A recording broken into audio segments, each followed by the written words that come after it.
हम लोगों ने यह साबित कर दिया है कि अब हमें लुटने के लिए विदेशी आक्रांताओं पे, अंग्रेजों पे, मुगलों पे निर्भर रहने की जरूरत नहीं है। अब हम इस मामले में भी आत्मनिर्भर हो गए।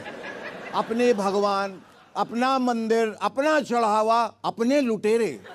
आत्मनिर्भरता की इससे बड़ी मिसाल और क्या होगी। कुछ लोग तो ये भी कह रहे हैं कि अपनों का चढ़ावा अपनों ने लूटा, तुम्हें क्यों तकलीफ हो रही है।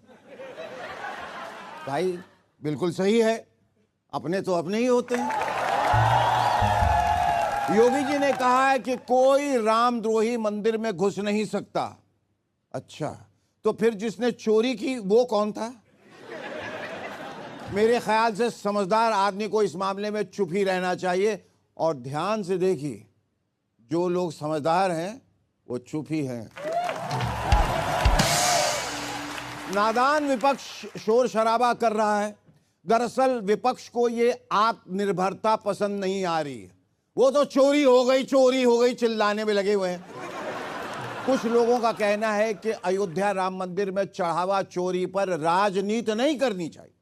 वैसे किसी भी मुद्दे पर जब कोई आवाज उठाता है तो यही सुनने को मिलता है, अरे ये राजनीति करने का समय नहीं है। समय के पहले बोलो तो दहशत फैला रहे हैं, संकट के समय बोलो तो अभी बोलने का वक्त है क्या, बाद में बोलो तो तुम कहां थे अब तक, अब क्या फायदा पुरानी बातों को उठाने का।